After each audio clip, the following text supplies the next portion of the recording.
sebelum kita masuk ke dalam pembelajaran kita lanjutan coding dan kecerdasan artifisial kemarin, mari kita bersatu dalam doa terlebih dahulu. Surya pimpin doa kita.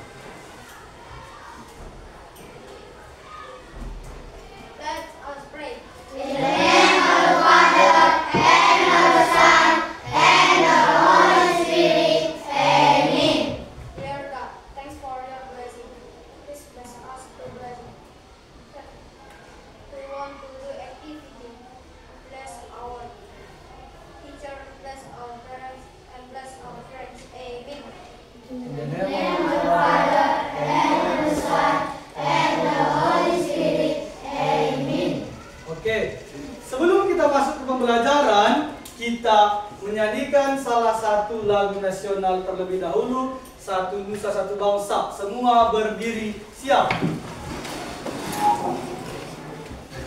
Oke, satu Nusa, satu, dua, tiga, ya. Satu Nusa, satu bangsa, satu bahasa kita.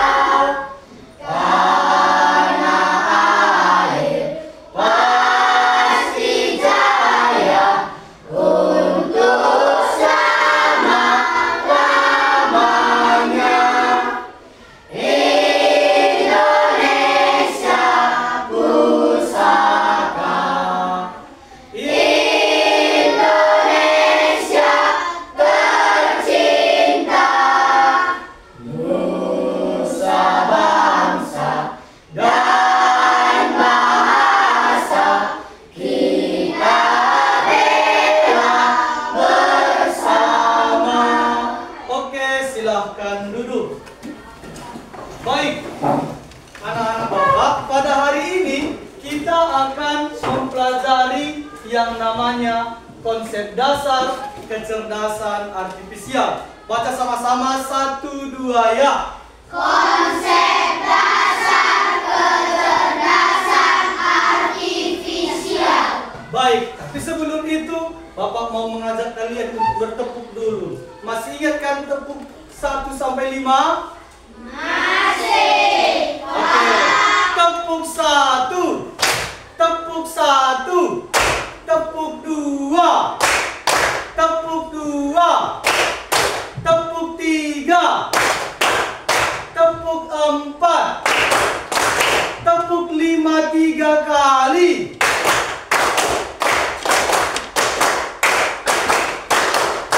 Baik, silahkan kembali ke posisi masing-masing. Nah, kita akan mempelajari konsep dasar kecerdasan artifisial.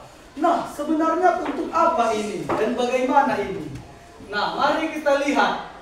Kita lihat tujuan pembelajaran kita pada hari ini. Yang pertama, coba baca aksen. Tujuan pertama. Tujuan pembelajaran menjelaskan konsep dasar kecerdasan artifisial yang meliputi definisi dan cara kerjanya. Yang kedua, Identifikasi macam-macam kecerdasan artifisial. 3, Lionel. Mampu menyadari limitasi atau keterbatasan kecerdasan artifisial. Keempat, Mampu mengintegrasikan etika dalam penggunaan kecerdasan artifisial. Nah, berarti pada hari ini kita punya 4 goal atau 4 tujuan yang harus kita dapatkan. Mulai dari tujuan pertama, tujuan kedua, tujuan ketiga, dan keempat. Nah, ini ada hubungannya dengan pembelajaran kita sebelumnya, yaitu berpikir komputasional. Apa kemarin prinsipnya? 1, algoritma. 2, dekomposisi. 3, pengenalan pola. 4, abstraksi. Nah, dalam kecerdasan artifisial ini, keempat teknik berpikir itu digunakan. Baik itu dalam kehidupan sehari-hari atau di dalam program komputer kecerdasan artifisialnya. Nah, jadi untuk apa nanti kita belajar ini? Supaya kita bisa mengenal cara kerja sederhana KA. KA itu singkatan dari kecerdasan artifisial. Nah, mungkin kalian sering mendengar yang namanya AI atau Artificial Intelligence. Bahasa Indonesianya itu kecerdasan artifisial. Ya, kita pakai bahasa Indonesianya saja. Anak atau kalian akan belajar bahwa komputer dan robot bisa berpikir mengikuti pola dan instruksi manusia. Hal ini menumbuhkan rasa ingin tahu kalian nanti, sikap kritis, serta sadar untuk menggunakan teknologi secara bijak, kreatif, dan bertanggung jawab. Jadi tidak disalahgunakan kemampuan yang akan kita pelajari nanti. Paham sampai di sini? Nah, kita akan masuk ke pembelajarannya. Di sini ada pertanyaan. Aplikasi apa yang sering kamu gunakan di handphonemu? Oke, siapa yang angkat tangan dulu yang menggunakan handphone semalam?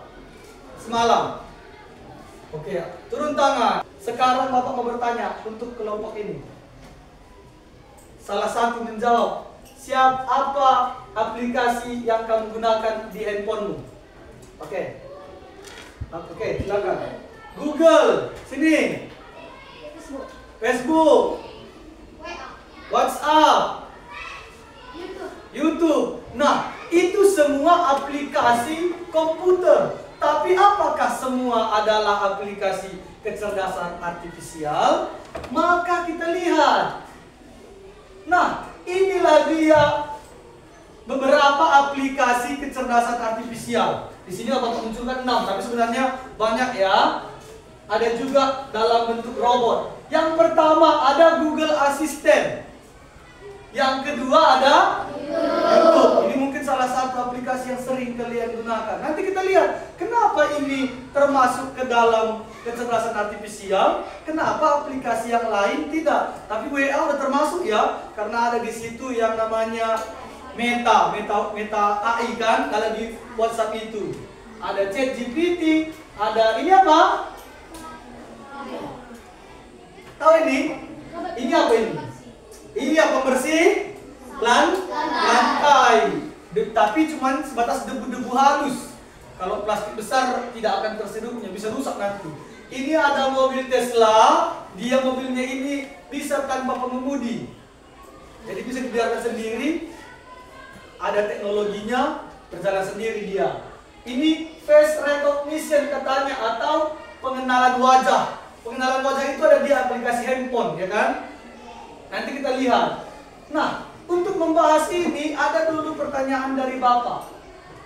Pertanyaannya ada 2. Menurut kamu, bagaimana cara kerja kecerdasan artifisial atau AI? Nah, tadi kan sudah dilihat jenis-jenis kecerdasan artifisial kan? Nah, penggunaannya bagaimana? Siapa yang sudah pernah menggunakan salah satu? Oke, YouTube. Kamu dalam menggunakan YouTube, bagaimana kamu gunakan YouTube itu? Mencari video-video. Mencari video. Itu YouTube. Ada tadi WA. Siapa di WA? Berkomunikasi dengan orang. Berkomunikasi dengan orang. Yang pernah menggunakan metanya siapa? Meta AI-nya. Siapa? Ada di situ. Tidak pernah digunakan meta AI-nya. Pernah? Angkat tangan aja. Kamu gunakan untuk apa, nakku? Mencari tahu baik. Iya, mencari tahu informasi pembelajaran. Bisa dari meta AI itu. Oh, sudah ada 2. YouTube dan meta AI atau WA di dalam WhatsApp. Nah, yang kedua, menurut kamu bagaimana seharusnya seseorang menggunakan kecerdasan artifisial atau AI? Bapak tanya dulu ke siapa namanya, aku? Oke, Betty. Tadi kan sudah mencari pembelajaran. Bagaimana menurut kamu bijaknya, anakku? Apakah setiap pembelajaran itu kalau ada soal tanya semua ke meta AI atau bagaimana menurut kamu? Ayo. Iya, pembelajaran tidak semua. Yang tidak tahu aja ditanya. Kalau ada yang tahu, ngapain ditanya ke situ? Atau boleh dicari menggunakan buku. Kan ada buku bacaan kita. tidak selamanya itu kita gunakan. Jangan nanti ketergantungan dengan yang namanya aplikasi kecerdasan artifisial. Oke. Nah, tadi kan ada 6. Salah satunya adalah pengenalan wajah. Di sini Bapak sudah memegang handphone. Nah, kita masuk. Bagaimana handphone bisa mengenali wajah kita? Coba dulu Bapak gunakan handphone ini ke wajah si Aksen. Oh, coba. Oke. Terbuka. Kalau ini kan oke, tidak terbuka. Tapi Bapak coba dengan menggunakan wajah, langsung terbuka dia. Bapak coba dengan menggunakan wajah Bapak, Bapak naikkan ke atas. Terbuka kan? Nah, begitu dia. Jadi pertanyaannya, masalah kita sekarang, bagaimana handphone bisa mengenali wajah kita? Tulis dulu pertanyaan ini di buku kalian masing-masing. Nanti jawab setelah kita lihat bagaimana cara kerja kecerdasan artifisial. Tulis dulu pertanyaannya supaya tidak lupa. Nanti harus dijawab pertanyaan ini dengan menggunakan bahasa sendiri. Bagaimana handphone bisa mengenali wajah kita? Pertanyaannya jangan dulu jawab, karena jawabannya akan kita jawab setelah membahas bagaimana kecerdasan artifisial itu. Nah, kita masuk ke dalam sebuah aplikasi kecerdasan artifisial. Aplikasi apa? Kecerdasan artifisial. Kalau kita mau singkat, aplikasi KA.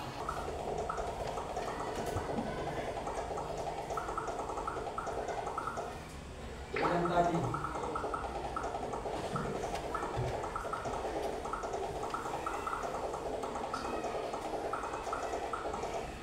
Oke. Nah, ini ikan atau tidak? Tidak. Lanjut. Ini?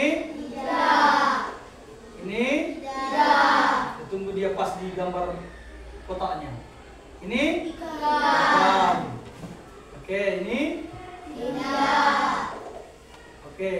Apa katanya itu? 17 miliar ton plastik memasuki laut setiap tahun. Jadi banyak orang membuang sampah sembarangan. Oke, teruskan. Ini? Tidak. Kita mau sampai 20 ya. Di atas kan ada 6. Kita mau sampai 20 kita buat. Tidak. Tidak. Bentar, sebelum sampai dia. Tidak. Ini ikan. Ikan. Ikan. Ini bagaimana rupa seekor ikan? Nanti kalian lihat, ada nggak yang salah?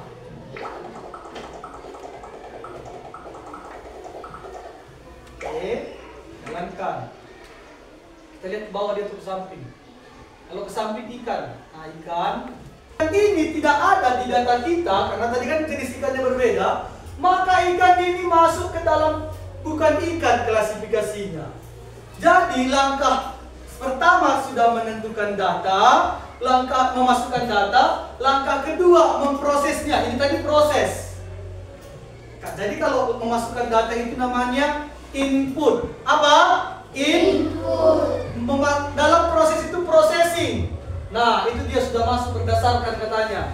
Jadi, yang ketiga itu output. Yang ketiga apa?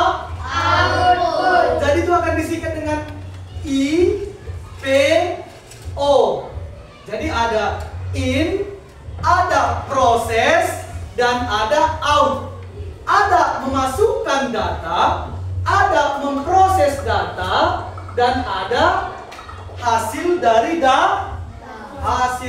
data. Andainya Bapak membuat ini dengan menggunakan kacamata, tidak akan terbuka. Alasannya apa? Siapa yang bisa tahu? Kalau saya menggunakan kacamata, pada saat membuka itu, kacamatanya yang ini tembus pandang ya, kacamatanya yang Ray-Ban begitu. Saya buka menggunakan pengenalan wajah, maka itu tidak akan terbuka. Alasannya karena handphone kita memproses semuanya, mulai dari bentuk wajah, bagaimana warna mata kita, bagaimana hidungnya, bagaimana mulutnya. Bisa kita lihat di sini, Ini kan semua di prosesnya. Bagaimana bentuknya, di mana letak alisnya. Jadi, meskipun sama-sama punya mata. Oke, tadi sini Aksen. Lihat, sini. Tadi kan Aksen membuka untuk handphone kan? Apakah saya punya alis? Dia? Saya punya mata? Dia? Saya punya hidung? Oke, kira-kira bagian wajah saya yang tidak ada sama dia apa? Aneh itu kan? Oke, selain itu tidak ada kan? Jadi, silakan duduk aku. Jadi meskipun bentuk kami sama, tapi ada perbedaannya. Mulai dari kalau sama-sama punya wajah dia bagaimana, wajah Bapak bagaimana. Jadi itulah membuat datanya, maka handphone itu bisa mengenali wajah secara berbeda. Ingat, ada 3 prosesnya. Ya, jadi saya waktu mau buat handphone ini harus mengenalkan wajah saya dulu. Mas saya mau buka kunci dengan wajah. Saya buat dulu. Nanti dia proses wajah saya, masukkan data wajah saya, baru diproses di dalam handphone. Setelah dikenali, maka hasilnya saya bisa membuka data, membuka handphone menggunakan wajah. Nah, sekarang kita berdiskusi. Di sini Bapak mau mengajak kamu berdiskusi. Diskusi kita ada, tadi kan tujuan kita ada 4. Berarti ada 4 pertanyaan di sini. Yang pertama, menuliskan 5 jenis kecerdasan artifisial. Tadi sudah kan? Boleh kalau kalian tahu yang di luar yang 6 tadi boleh ditambah, boleh. Yang kedua, deskripsikan secara singkat manfaat dari salah satu jenis kecerdasan artifisial. Tadi kan sudah ada YouTube, ada WhatsApp. Nah, ada Tesla. Apa manfaatnya? Singkat saja. Nomor 3 itu, kamu diminta untuk mencentang benar atau salah. Coba lihat pernyataan nomor 1. Sama-sama. Kecerdasan artifisial dapat mempelajari pola dari data yang diberikan manusia. Benar atau tidak? Polanya diberikan oleh manusia. Benar atau tidak? Benar. Nah, lihat nanti di situ ada salah, ya. Ada yang salah, ada yang benar. Itu dicentang-centang aja. Nomor 4, bagaimana etika penggunaan kecerdasan artifisial. Ini semua sesuai tujuan kita tadi. Saya mau melihat apakah setelah kita pelajari yang tadi kamu sudah memahami prosesnya atau belum. Silahkan dikerjakan. Boleh berdiskusi. Ya, kalau ada pertanyaan boleh ditanyakan. Kelompoknya begini anakku, ini kelompok 1, kelompok 2, kelompok 3 dan kelompok 4. Nama kelompoknya 1, 2, 3 dan 4 saja. Nama anggota tulis ya. Tulis semua nama anggota.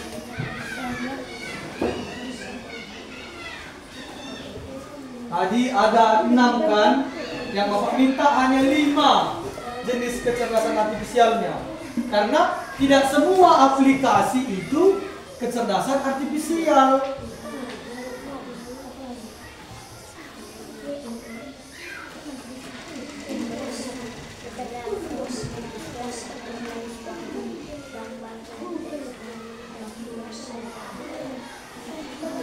Lengkap ya tadi Google apa namanya? Iya, kalau Google aja ada aplikasi Google yang tidak kecerdasan artifisial.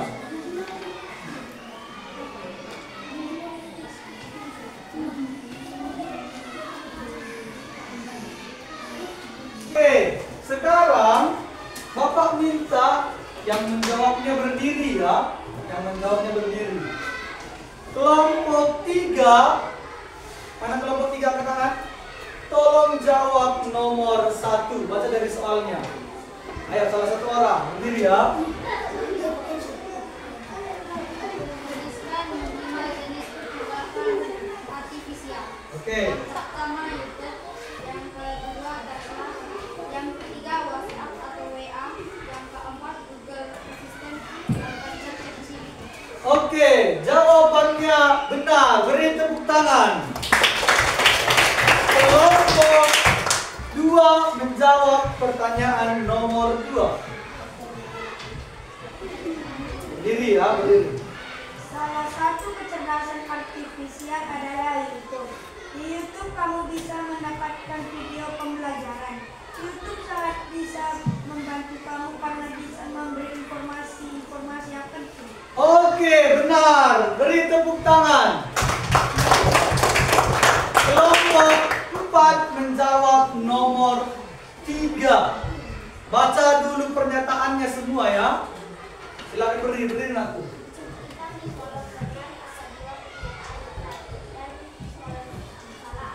Kurang kuat sedikit suara aku. Enggak boleh dari nomor 1 aja langsung. Kurang kuat suaranya ya. Kecerdasan artifisial dapat mempelajari pola dari data yang diberikan manusia. Jawabannya benar. Checklist punya kalian masing-masing ya. Nomor 2. Kecerdasan artifisial bisa membuat keputusan tanpa mengikuti aturan yang berlaku. Jawabannya salah. Ya, kalau kamu jawab benar berarti kamu itu salahkan. Jawabannya itu salah. Oke. Nomor 3.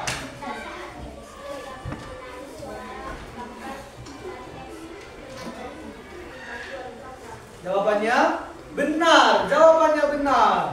Boleh bagi ke teman yang lain karena mana ini. Ayo baca. Nomor 4 berdiri. Semua jawaban dari kecerdasan artifisial selalu 100% benar. 100% benar tanpa perlu diperiksa. Jawabannya salah. Kecerdasan artifisial itu tidak 100% benar. Nomor 5. Kecerdasan artifisial bekerja dengan meniru cara berpikir manusia melalui algoritma. Jawabannya Benar. benar. Jawabannya benar. Kita nak beri. Nomor 6. Tegak. Artifisial bisa belajar semakin baik jika mendapatkan banyak data. Jawabannya Benar. iya. Kan yang tadi 20 kita berikan. Seandainya kita berikan 40, maka data yang kecerdasan artifisial itu lebih bagus memberikan apakah itu ikan atau tidak ikan. Nomor selanjutnya. Kecerdasan. Artifisial sama seperti manusia karena bisa memiliki perasaan. Jawabannya salah. Kecerdasan artifisial tidak memiliki perasaan. Hanya itu yang membedakan kepada kita. Makanya tidak semua bisa dikerjakan oleh robot. Lanjut, Nathanael. Kecerdasan artifisial dapat digunakan untuk memberi rekomendasi misalnya video atau musik. Benar, Pak? Benar. Nomor 9. Kecerdasan artifisial tidak bisa digunakan dalam bidang kesehatan atau pertanian. Jawabannya? Salah, Pak. Jawabannya salah. Kecerdasan artifisial itu bisa digunakan ke kesehatan atau ke pertanian. Bahkan ada teknologi yang tinggal di scan-nya kita tahu dia yang mana kita sakitnya, tahu dia entah itu di bagian jantung, di bagian perut, begitu. Itulah kecerdasan artifisial. Lanjut nanti terakhir. Kecerdasan artifisial membutuhkan manusia untuk memberikan data dan analisis. Benar, Pak? Jawabannya benar. Oke, itu dia. Terakhir pertanyaan nomor 4 kelompok 1. Silakan dibaca aku satu orang. Baca dulu soalnya ya. Jelaskan bagaimana etika penggunaan kecerdasan artifisial. Etika penggunaan kecerdasan artifisial adalah menggunakan aplikasi tersebut secara beraturan dan berbatasan dalam menggunakan aplikasi AI. Oke, silakan duduk. Kita tepuk tangan kepada kita semua. Ya. Dapat disimpulkan bahwa, lihat dulu ke depan, bahwa kecerdasan artifisial merujuk pada sistem yang memungkinkan komputer belajar dari data, mengenal pola, serta membuat prediksi atau keputusan secara mandiri. Oke, ini tadi prosesnya. Ada masukan, ada datanya bisa berupa pertanyaan. Ini kalau kita mau ke ChatGPT atau Meta AI, atau perintah suara di Google Assistant, atau teks, atau gambar. kemudian diprosesnya, kemudian keluarlah hasilnya. Ada keputusan, karya seni. Sekarang banyak di Facebook kalian lihat apa kan? Miniatur. Ada yang melihat di Facebook itu miniatur dirinya sendiri. Nah, itu hasil Gemini. Ada aplikasi Gemini, itu juga kecerdasan artifisial. Nah, maka silahkan lihat yang tadi kertas yang Bapak berikan. Di situ ada 7 pertanyaan. Pertanyaannya kamu cukup tentang dia atau tidak. Lihat A, bagian A. Isikan identitas peserta didik. Di samping isikan identitas peserta didik itu, tulis namamu. Di samping A, tulis namamu sendiri ya. Ini tidak bekerja sama, jangan bekerja sama ya. Berefleksi saja bekerja sama. Yang B, baca, berilah tanda centang katanya pada kolom ya atau tidak sesuai dengan keyakinan peserta didik. Kemudian C, isikan. Jadi setelah isi nama, baca pertanyaannya. Mulai dari yang pembelajaran dan yang kedua. Pembelajaran itu terhadap dirimu sendiri. Saya merasa senang dengan pembelajaran hari ini. Kalau iya, centang ya. Kalau tidak, centang tidak. Jujur saja. Tidak usah takut dikurangi nilainya. Jujur saja ya. Lanjut ke nomor 2 nak. Lanjut aja langsung ke nomor 2. Saya merasa pembelajaran hari ini mudah. Mudahkah materi kita ini? Kalau iya, dicentang. Kalau tidak, dicentang tidak. Yang ketiga, saya bisa bekerja sama dengan teman kelompok saya. Kalau kamu merasa ya, dicentang. Kalau tidak dicentang di bagian tidak. Yang nomor 4, saya merasa teknik mengajar guru saya, berarti Bapak ya, mudah dipahami. Oh, Bapak itu sulitnya tadi, entah apapun penjelasannya, kamu rasakan, bisa ditentang di bagian tidak. Tapi kalau kamu mendapatkan materi hari ini, berarti teknik pembelajaran hari ini berhasil. Centang di bagian ya. Sudah? Nah, di bagian lembar refleksi penilaian, karena ada di situ, isikan identitas teman peserta didik. Cukup isi kelompokmu. Berarti kamu menilai kelompokmu, buat kelompok 1, itu ada di samping A. Kelompok 1 atau kelompok 2. Tergantung kelompok berapa tadi kamu ya. Jadi, kamu menilai kelompokmu. Oke, tetap tanda centang ya. Di situ ada kesalahan nomor 3 dibuatnya kan. Tetap tanda centang. Kita masuk ke pernyataan pertama. Teman saya mampu bekerja sama dengan saya. Kalau kamu rasa mampu dia bekerja sama, centang ya. Kalau kamu merasa tidak, centang tidak. Pernyataan kedua, teman saya mau memberikan pendapatnya. Nah, centang yang mana? Kalau tadi ada temannya memberikan pendapat, centang ya. Kalau tidak, centang tidak. Yang sudah selesai, satu orang dulu per kelompok membawa tugas kelompok yang tadi. Tugas kelompok yang 2 lembar. Yang 2 lembar untuk 1 orang. Oke, kemudian yang ke depan ini kumpulkan semua refleksi tadi, refleksi yang pribadi. Nah, untuk memastikan kamu juga masih ingat, maka saya memberikan penugasan. Nah, itu ada 3 soal, tuliskan di bukunya. Tepuk 5 1 kali. Oke. Selamat siang.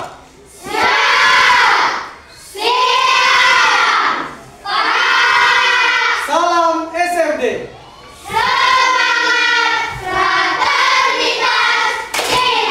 Baik, sebelum kita menutup pembelajaran, kita berdoa dulu.